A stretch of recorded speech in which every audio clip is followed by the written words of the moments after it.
नमस्कार दोस्तों, स्वागत है आपका हमारी जीके की पाठशाला में। और मैं पढ़ा रही हूँ आपको पॉलिटी। उम्मीद है आपको मेरी पिछली सारी क्लासेस पसंद आ रही होंगी और आप उनमें से अच्छी नॉलेज गेन कर रहे होंगे।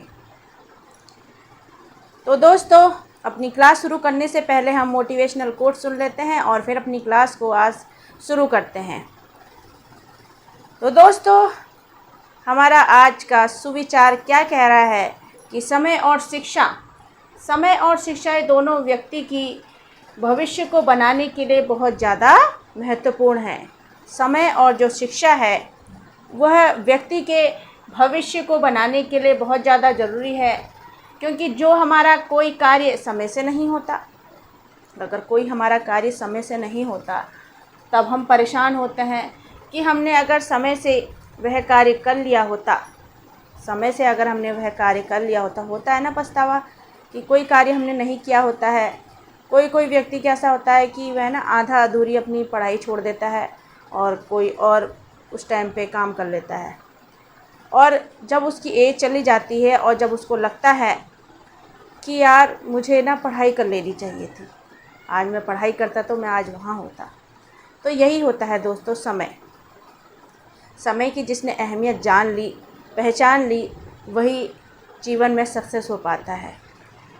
तो हम क्या रहते हैं, जब हमारे पास हमारा समय चला जाता है उस चीज़ को करने का, तब हम परेशान होते हैं कि हमने समय से कार्य कर लिया होता तो आज हमें यह परेशानी नहीं उठानी पड़ती। और इसलिए समय महत्वपूर्ण है, क्योंकि शिक्षा जो है हमारा उत्साह बढ़ाता है, हमारे अंदर आत्मविश्वास पैदा करता है और हमारी समाज में एक अच्छी पहचान बनाता है। यह है दोस्तों समय और शिक्षा। इसलिए समय से किया हुआ हर कार्य हमेशा काम आता है, और जब हम सफल हो जाते हैं तो हमें ऐसी सफलता की कुंजी मिलती है, देखिए, है ना। तो दोस्तों, ये सफलता की जो कुंजी है ना, ये एक तरह से हमें ये मोटिवेट कर रही है कि सफलता की जो कुंजी है वो हमारी किताबों में है, हमारी नॉलेज में है। जितनी ज़्यादा हम नॉलेज गेन करेंगे, चाहे किसी भी फील्ड में हो, तो वहाँ की नॉलेज अगर हम गेन कर लेंगे, अचीव कर लेंगे, उस नॉलेज को पा लेंगे, तो हमें सफल होने से कोई नहीं रोक सकता। इसलिए हर फील्ड में जाने के लिए, सफल होने के लिए हमें नॉलेज चाहिए, और नॉलेज ही जो है वो हमारी सफलता की कुंजी है ना दोस्तों। तो आज हम पढ़ रहे हैं कि कैसे 10 देशों के संविधानों को मिलाकर हमारा भारत का संविधान बना, क्या क्या वहाँ से नियम लिए गए, क्या क्या उनकी जो भी हमें बातें ठीक लगी, नियम ठीक लगे, हमने अपने संविधान में उसे उतार लिया। तो देखते हैं दोस्तों, जो न्यायिक पुनरावलोकन की व्यवस्था है वह कौन कौन से संविधान में है, किस किस देश के संविधान में है। तो दोस्तों, वह है भारत और अमेरिका के संविधान में न्यायिक पुनरावलोकन की क्या है, न्यायिक पुनरावलोकन की व्यवस्था, ठीक है, भारत और अमेरिका के संविधान में है। अब न्यायिक पुनरावलोकन आप जानते हैं, मैंने आपको अच्छे से डिटेल से बता दिया था न्यायिक पुनरावलोकन क्या होता है, जिसमें न्यायपालिका जो है वो अपना निर्णय सुना सकती है कि कहाँ सही है कहाँ गलत है। तो वह व्यवस्था कहाँ है, भारत में और अमेरिका में। अब अमेरिका से दोस्तों हमने क्या क्या लिया, प्रस्तावना ली, मौलिक अधिकार लिए, राष्ट्रपति को हटाने का अधिकार, उपराष्ट्रपति का पद, सुप्रीम कोर्ट और हाई कोर्ट के जजों को हटाने का अधिकार भी हमने अमेरिका से लिया है ना। कहाँ से लिया है, अमेरिका से लिया है। अमेरिका से हमने देखिए प्रस्तावना ली है, मौलिक अधिकार लिए हैं, राष्ट्रपति को हटाने का अधिकार, उपराष्ट्रपति का पद, सुप्रीम कोर्ट और हाई कोर्ट के जजों को हटाने का अधिकार भी हमने अमेरिका से लिया है। अब भारतीय संविधान में राज्यों की संघ की संकल्पना को प्राप्त किया गया, संघ की संकल्पना को प्राप्त किया गया। वह कहाँ से किया गया, ब्रिटिश नॉर्थ अमेरिका अधिनियम से, अर्थात कनाडा के संविधान से 1867 में। और इस अधिनियम में कनाडा ने क्या दिया, एक संघीय ढांचा दिया और भारत के संघ के प्रावधान भी जो हैं कनाडा से ही लिए गए हैं। अब संघ का अर्थ होता क्या है आखिर? तो दोस्तों संघ का अर्थ है एक केंद्र सरकार और उसकी मदद करने के लिए अलग अलग राज्य सरकारों का होना। यह होता है एक संघ। एक केंद्र सरकार होती है और उसके ही अंडर होती हैं राज्य सरकारें जो उनकी क्या करती हैं, मदद करती हैं, सहायता करती हैं। अब संघ राज्य में दो प्रकार की सरकारें होती हैं, एक केंद्र दूसरी राज्य सरकार। जब देश में शासन संचालन के लिए दोहरे स्तर की सरकार का गठन किया जाता है तो वह संघ राज्य कहलाता है और राज्य जो है संघ के ही अंग भी होते हैं जिनके शासन के संचालन के लिए राज्यों की सरकारें बनी होती हैं। भारतीय संविधान में कनाडा से लिए गए जो प्रावधान हैं वो हैं, क्या है वो देखिए, सशक्त केंद्र के साथ संघीय व्यवस्था, शक्तियों का वितरण तथा अवशिष्ट शक्तियों का केंद्र में निहित होना, केंद्र द्वारा राज्यों में राज्यपाल की नियुक्ति, उच्चतम न्यायालय का परामर्शी न्याय और निर्णयन संघात्मक विशेषताएं, ये सब कनाडा के संविधान से लिया गया है। अब भारत के संविधान में सम्मिलित समवर्ती सूची किस देश की देन है? तो वह है ऑस्ट्रेलिया की। कहाँ की? ऑस्ट्रेलिया की देन है।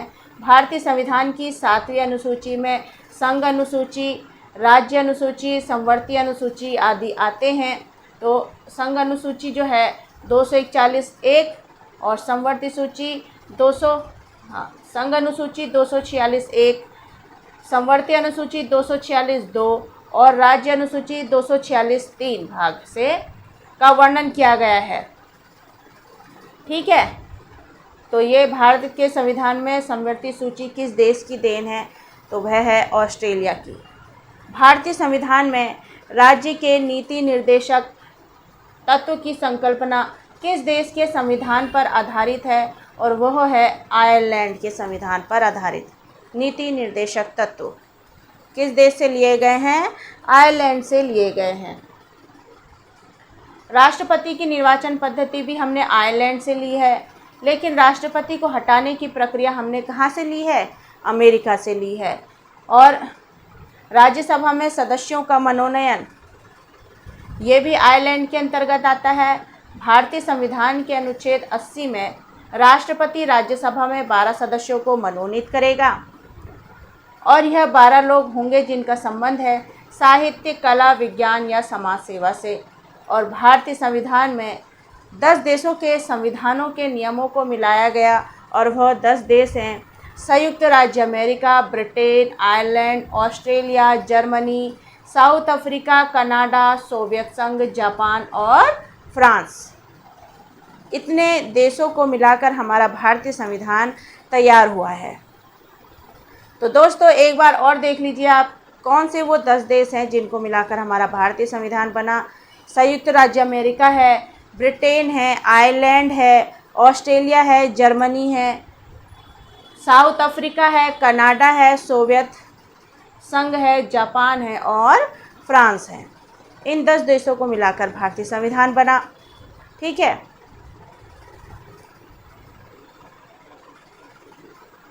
और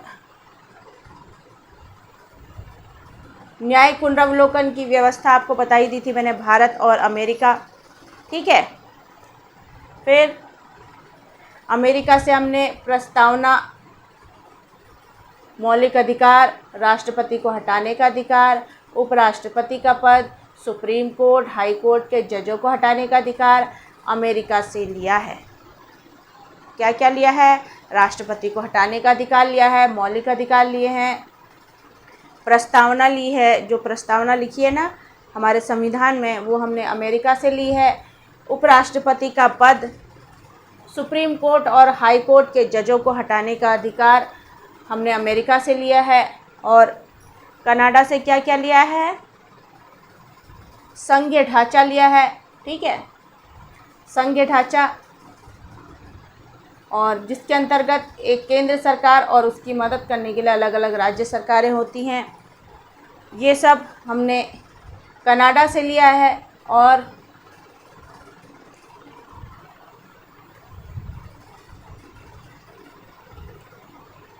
सशक्त केंद्र के साथ संघीय व्यवस्था, शक्तियों का वितरण तथा विशिष्ट शक्तियों का केंद्र में निहित होना, केंद्र द्वारा राज्यों में राज्यपाल की नियुक्ति, उच्चतम न्यायालय का परामर्शी न्याय निर्णयन, संघात्मक विशेषताएं कनाडा के संविधान से ली गई हैं।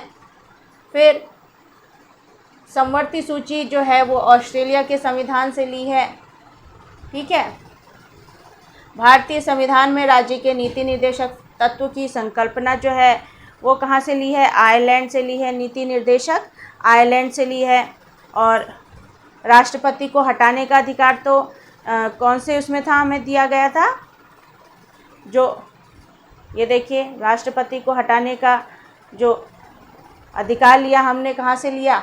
अमेरिका के संविधान से लिया। और राष्ट्रपति के निर्वाचन की पद्धति हमने कहाँ से ली है? तो वह ली है हमने आयरलैंड से। हटाने का लिया है अमेरिका से और निर्वाचन की पद्धति ली है आयरलैंड से। ठीक है। और राज्यसभा में सदस्यों का मनोनयन आयरलैंड के अंतर्गत ही आता है। और जो राष्ट्रपति राज्यसभा में 12 सदस्यों को मनोनीत करेगा, वह जो 12 सदस्य होंगे वह साहित्य, कला, विज्ञान या समाज सेवा से संबंधित होंगे। और 10 देशों के संविधान को मिलाकर जो बनाया गया है वह मैंने आपको बता दिया है। तो दोस्तों, इस तरह से हमारा संविधान तैयार होगा। और अभी आगे हम अपनी आने वाली क्लास में देखेंगे कि कैसे 10 देशों के संविधानों से क्या क्या लिया गया है। उसकी मैं आपके लिए एक पूरी सीरीज़ लाऊंगी और पूरा उसमें आपको मैं पढ़ा दूंगी कि 10 देशों के जो संविधान है उनसे क्या क्या चीज़ हमारे भारतीय संविधान के लिए ली गई है। तो दोस्तों, अगर अच्छी लगी हो क्लास तो एक बार फिर से देख लीजिएगा, आपको अच्छे से याद हो जाएगा, समझ में आ जाएगा। मिलते हैं आपसे अपनी अगली क्लास में। तब तक के लिए अपना ध्यान रखें, स्वस्थ रहें, खुश रहें। Thank you.